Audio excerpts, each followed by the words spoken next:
একটা সময় ছিল যখন যুদ্ধের আকাশে সবচেয়ে বড় ভয় ছিল ফাইটার জেটের গতি ও চালাকি, কিন্তু এখন সেই নিয়ম বদলাচ্ছে।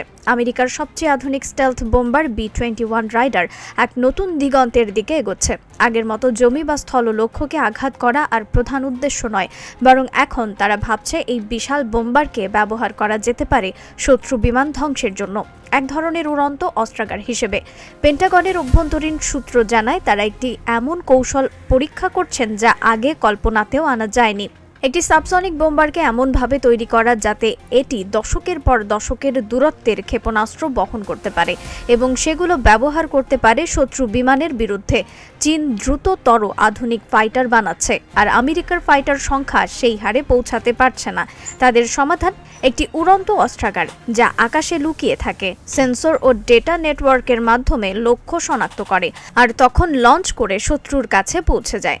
যুদ্ধ অনুশীলনের ফলাফল দেখিয়েছে ইউএস প্যাসিফিক কমান্ড 2035 সালের সিনারিওতে এমন একটি B-21 ব্যবহার করতে চায়। এয়ারফোর্স গ্লোবাল স্ট্রাইক কমান্ডো একই চাহিদা জানিয়েছে। বোঝা যায় এটা কেবল তাত্ত্বিক নয়, বাস্তবে তারা এর গুরুত্ব বুঝতে পেরেছে। চীনের কৌশলও বেশ স্পষ্ট, তারা কেবল আধুনিক ফাইটার বানাচ্ছে না, পুরনো তৃতীয় প্রজন্মের বিমানগুলোকে ড্রোনে রূপান্তরিত করছে। শত্রুর সংখ্যায় তাদের এগিয়ে, আর আমাদের AMRAAM ধরনের ব্যয়বহুল ক্ষেপণাস্ত্র খরচ করতে বাধ্য করছে। এক কথায় এটা সংখ্যার খেলা, আর বর্তমানে তারা এগিয়ে। পুরনো ভাবনায় বিশ্বাস আর সম্ভব নয়। দ্রুত ও চালাক ফাইটার কেবল অতীতের মাপকাঠি।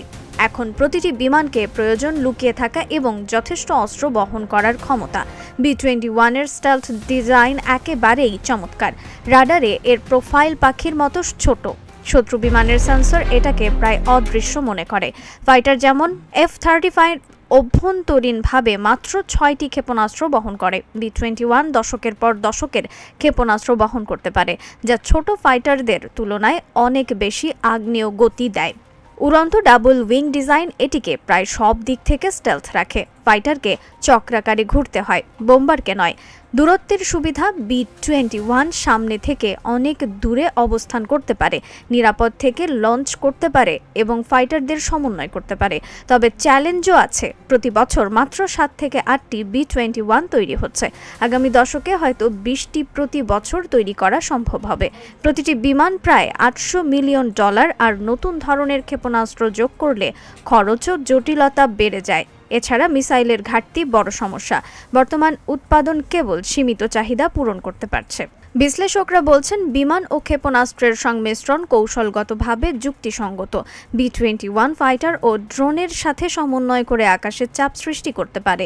DARPA ছোট, একবার ব্যবহারযোগ্য বিমান ব্যবহার করে একই কাজ করার চেষ্টা করছে, অর্থাৎ একাধিক সমাধান পরীক্ষাধীন।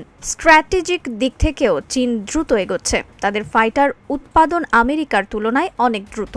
তাই B-21 যা 40টি ক্ষেপণাস্ত্র বহন করতে পারে তা প্রায় 7 F-35 ফাইটারের সমান আগ্নেয় গতি নিয়ে আসে। শুধুমাত্র লুকিয়ে থাকা আর সঠিক মুহূর্তে আঘাত করা জরুরি। শেষের সিদ্ধান্তের অপেক্ষা চলছে। এয়ারফোর্স এখনও চূড়ান্ত সিদ্ধান্ত নেয়নি, তবে B-21 রাইডার প্রমাণ করছে স্টেলথ, সেন্সর এবং দূরত্বের ব্যবহার করে আকাশের যুদ্ধের নিয়ম বদলানো সম্ভব। এটি শুধু অস্ত্র নয়, নতুন চিন্তা ভাবনার প্রতীক। রিফাত আর ইসলাম, ভোরের আকাশ।